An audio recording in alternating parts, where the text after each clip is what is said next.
se habían ido cada uno a su heredad. ¿Estamos ahí todos?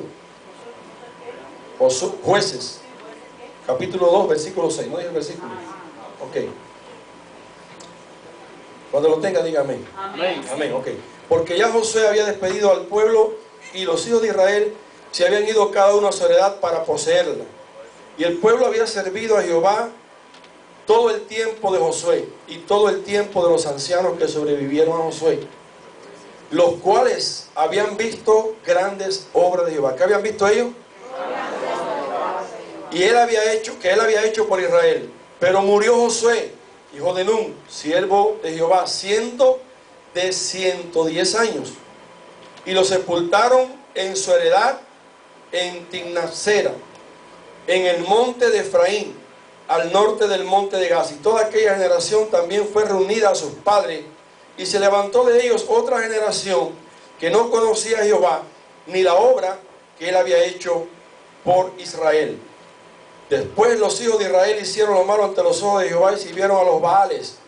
Dejaron a Jehová, el Dios de sus padres, que los había sacado de la tierra de Egipto, y se fueron tras otros dioses, los dioses de los pueblos que estaban en sus alrededores, a los cuales adoraron y provocaron a ira, y dejaron a Jehová y adoraron a Baal y a Astarot, y se encendió contra Israel el furor de Jehová, el cual los entregó en manos de los robadores, que lo despojaron y los vendió, y no pudieron ya hacer frente a sus enemigos, porque donde quiera que salía la mano de Jehová estaba contra ellos para mal, como Jehová había dicho y como Jehová se lo había jurado, y tuvieron gran aflicción.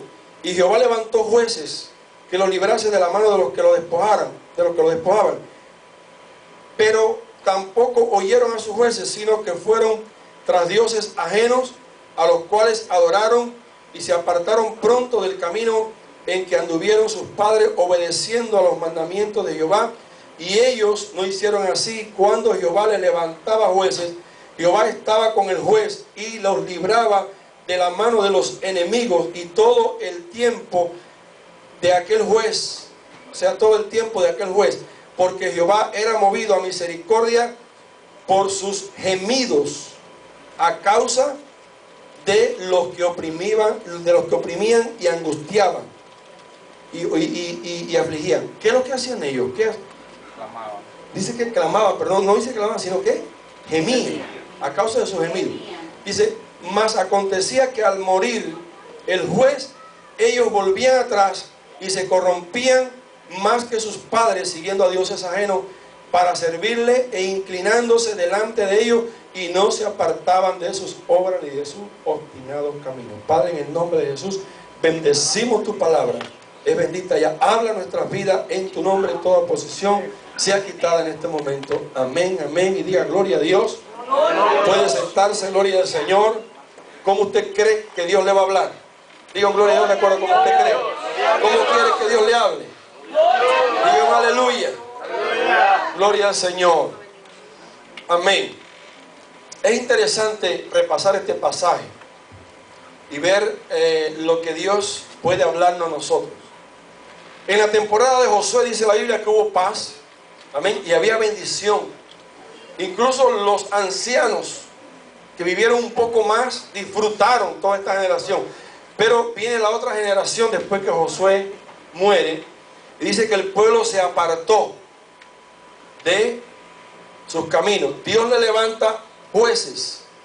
Y mire qué tremendo está eso. El pueblo estaba mal, pero Dios, por causa de los jueces que él levantaba, que estaban de acuerdo con él, los bendecía.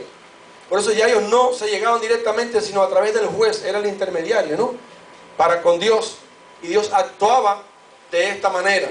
Ahora en esto vemos que se introduce como un ciclo que se repetía en la historia de estos jueces, en Otoniel, Ahod era Ahod el zurdo, como dice la Biblia, Débora, Gedeón, Jefté, Sansón, y vemos un ciclo que tiene 4 fases. Quiero presentárselo ahí, no sé si me lo pudieron elaborar los muchachos allí, donde empieza con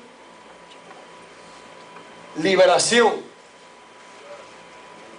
luego pasan a la apostasía, luego viene la opresión, y luego viene el clamor.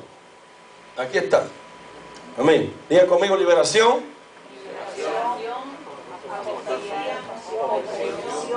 y clamor. Amén. Ese era el ciclo en el que Israel vivió por mucho tiempo. La apostasía, por supuesto, consiste en abandonar a Dios para adorar a dioses ajenos, en este caso los cananeos. Y aunque parezca contradictorio, el mismo Jehová había entregado a su pueblo, fíjese, para que lo despojaran, para que los enemigos hicieran estrago. Pero luego el mismo Dios también los libra de sus despojadores por cuanto era su pueblo. Y lo hizo a través de los jueces, que lo levantó como libertadores. Como decía hace un rato, no dice clamor pidiendo socorro, sino en su lugar menciona gemidos. Yo creo que el gemir es algo que sale más directo del corazón, de una aflicción tan sumamente grande e insoportable que se hacía. Pero yo pienso que ya ellos pues llegaron como a un acto de acostumbrarse a andar en este ciclo. Porque si nosotros nos ponemos a pensar, la aflicción que ellos sufrían eran grandes, hermano. Porque eran guerras donde ellos perdían familiares. ¿Cuántos pueden apreciar esto? Eran esclavizados.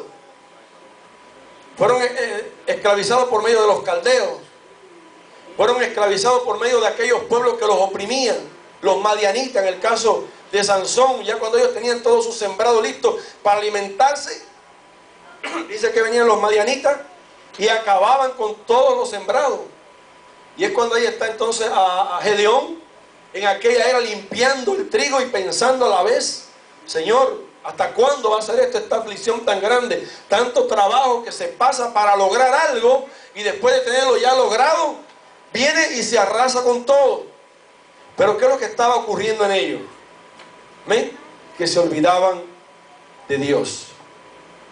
Gloria al Señor. ¿Okay? Se olvidaban de Dios. Dios los libertaba. Venían estos jueces y los libertaba. Pero ya cuando ellos se sentían libres, yo quiero que usted escuche bien esto. Cuando ellos se sentían libres, en la liberación, en la bendición, en la protección de Dios, en la mano de Dios, en la guianza de Dios. Y esto es algo que nosotros tenemos que dar bien en cuenta, porque sucede que nos pasa a nosotros también en nuestros días. A veces tenemos momentos de aflicción y vamos a la presencia de Dios, y ese día ayunamos, oramos, somos fieles en todo, porque hay una aflicción grande. Pero salimos de la aflicción, ay, todo pasó como que pasó la tormenta, y nos volvemos a lo mismo. Amén. Amén. Dejamos de orar, dejamos de ayunar. Vigilia, no importa, la próxima vigilia va a ser hasta el día, para que se vaya preparando, que son buenos. Amén. No me interesan tanto los cultos. Hoy quizás un día, hoy, eso no es para nadie, aquí no sucede eso. Que no se ponga bravo conmigo, no. Esto es más bien preventivo. ¿Cuántos lo creen? Ni ustedes mismos lo creen. Gloria al Señor. Amén. Entonces, de ahí se pasaba a la apostasía. El pueblo volvía de nuevo y se retraía. El pueblo volvía de nuevo a caer en lo mismo. ¿Quién los envolvía en la apostasía? Aquellas ciudades que quedaron, que no fueron conquistadas y que Dios mismo permitió que quedara para probarlo. La Biblia lo explica así. ¿Cuántos saben que hay cosas con las que nosotros tenemos que convivir? Que usted quizás diga: Señor, sácame este santero de aquí. Señor, sácame esta persona de aquí. Señor, quítame este de al lado. Este me molesta. Pero Dios lo hace a veces para probarnos. Amén. ¿A cuánto le ha molestado algo en alguna ocasión? Amén. Ayer estábamos en una piscina, estábamos contentos, y vino un par de muchachones y plantaron una bocina. Era del tamaño de esa igualita que es. Y empezaron ahí a cantar ese tipo reggae, que no sé qué, y aquellos le subieron el volumen.